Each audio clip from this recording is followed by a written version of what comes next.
Kapolres, kemudian hadir bersama kita dari Pengadilan Agama, kemudian hadir juga bersama kita Ibu Kapolresta Padang Sidimpuan hadir bersama kita, kemudian Pak Sekda OPD Provinsi hadir bersama kita, dan ada camat kami laporkan hadir dari 23 kecamatan, dari yang tercatat hadir bersama kita 17 kecamatan yang hadir di tempat pertemuan kita ini.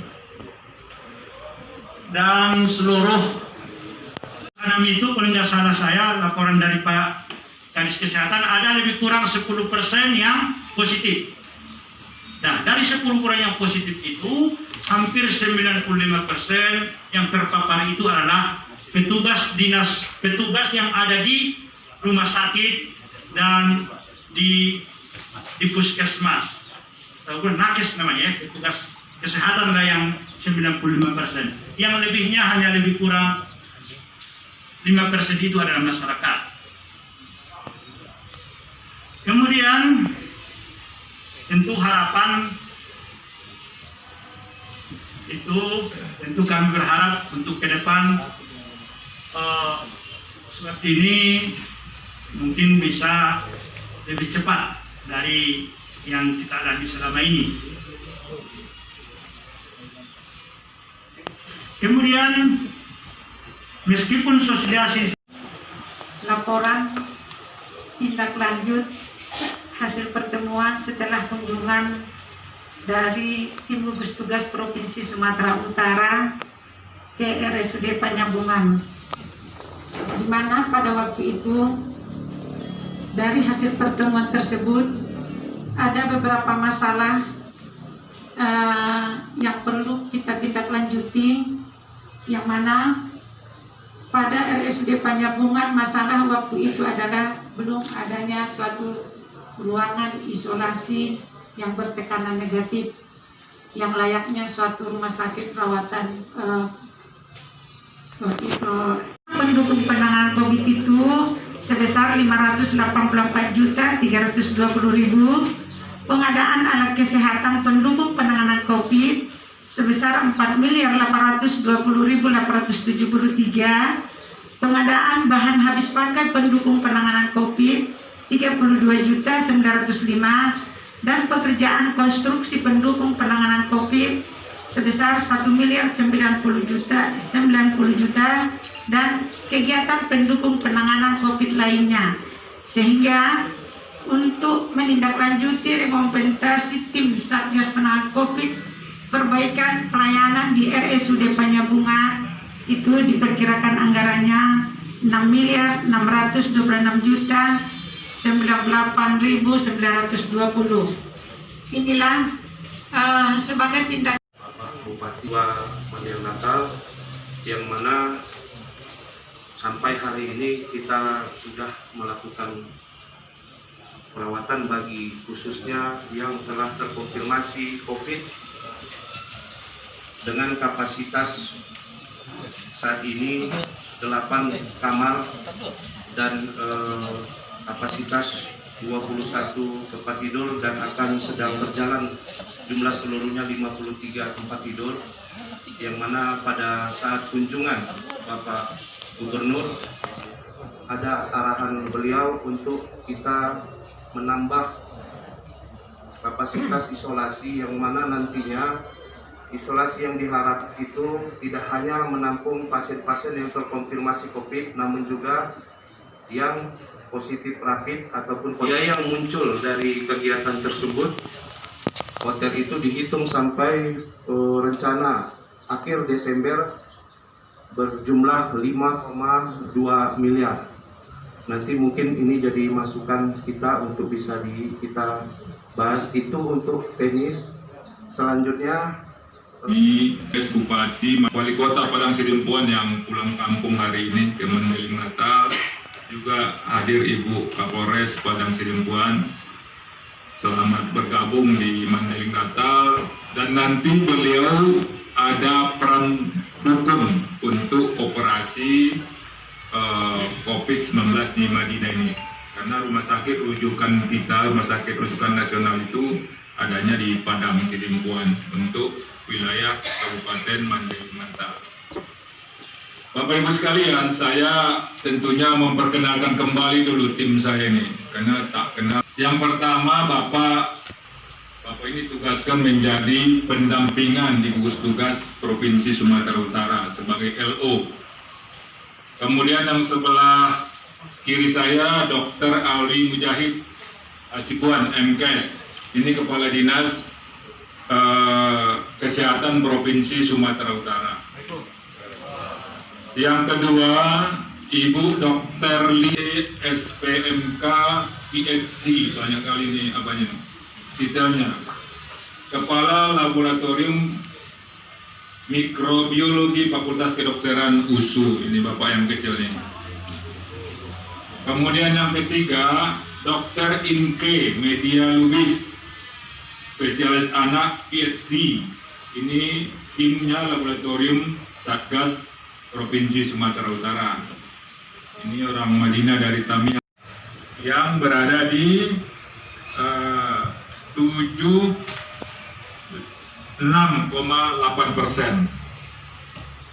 Nah, kemudian 921, konfirmasinya sudah 184. Ya, kita lihat. Padahal sebenarnya Madinah ini dari dulu aman-aman saja nih di awal. Saya pun kalau pulang kampung dulu nggak pakai masker saya di sini. Karena kita dengar cerita kabar pun tenang-tenang. Tapi akhir-akhir ini ada angka-angka yang mengejutkan. Dan setelah kita lihat di lapangan, masyarakatnya kita lihat kurang mematuhi protokol kesehatan yang 3M itu, memakai masker, menjaga jarak, dan mencuci tangan. Dan di sini banyak pesantren yang sudah kita buka. Kita coba kemarin tes di Medan, di Tembung, pesantrennya Pak Maratua Simanjuntak. Cukup banyak besar yang positif. Nah, berdasarkan pengamatan itu, penglihatan langsung oleh Pak Gubernur, maka beliau berasumsi kalau ini tidak dilakukan perbuatan-perbuatan yang mempercepat, yang memperketat penanganan protokol kesehatan, maka akan terjadi memberi penugasan. Dan Pak Dandim sebagai wakil dan Satgas, surat keputusannya sudah keluar, ini dia, bertandatangani Pak Gubernur. Inilah nanti yang kita coba susun bersama kelembagaannya, sekaligus tugas pokok dan fungsinya. Makanya ada Pak Darlan Harahap hadir di sini untuk mendampingi.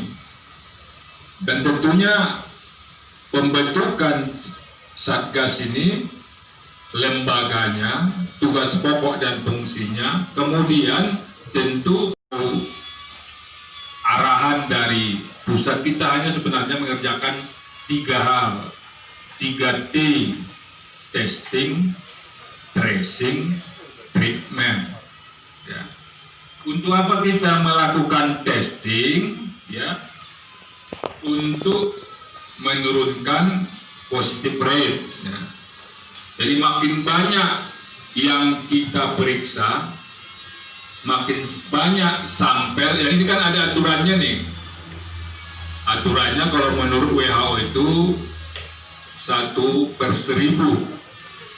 per minggu ya Bu Lia ya. Jadi kalau kita lihat tadi, saya sudah hitung-hitung dan petugas kesehatan, dinas kesehatan yang mencari itu. Kalau tadi Bu Lia, kita juga katanya di daerah Sidempuan ya.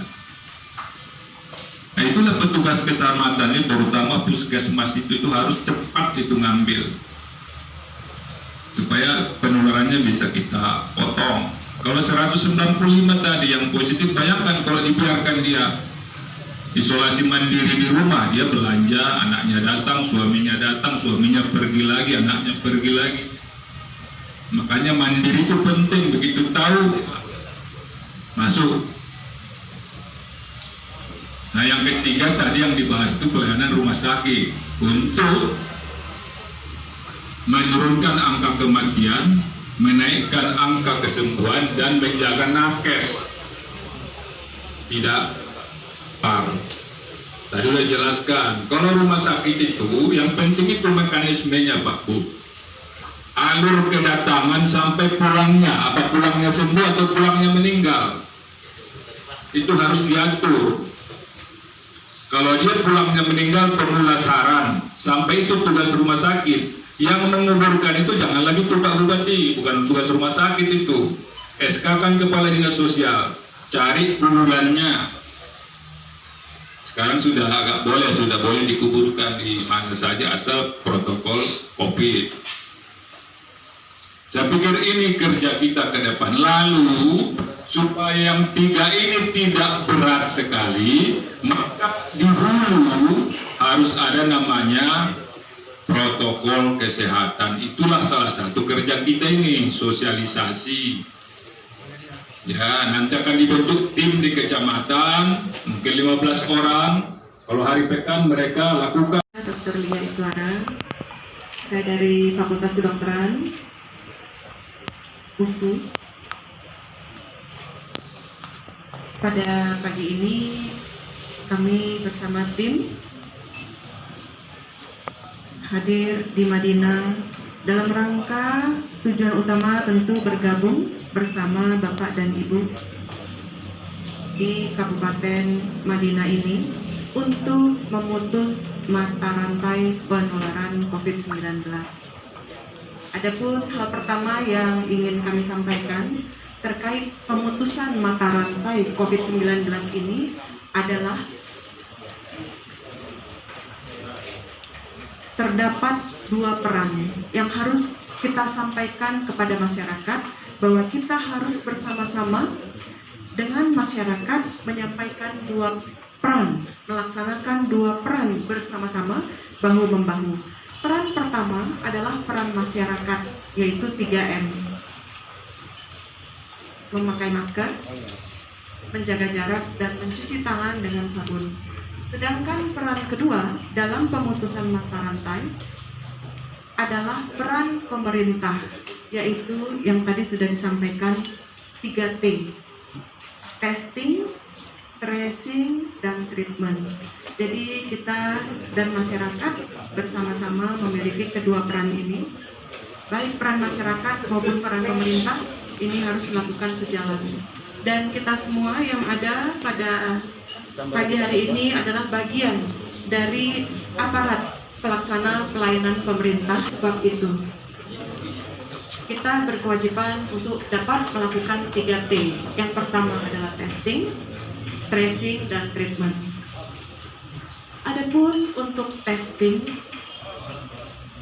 yang menjadi salah satu peran dari pemerintah yang merupakan bagian dari tugas kita bersama adalah untuk melakukan pemeriksaan prognosis COVID-19, yaitu dengan menggunakan pemeriksaan PCR dari sampel swab. Untuk kegiatan testing yang menjadi peran kita, bagian dari peran pemerintah, pada saat ini kami telah membawa mesin ekstraksi RNA untuk diletakkan di laboratorium di RSUD Padang Sidemaya. Jangan lupa subscribe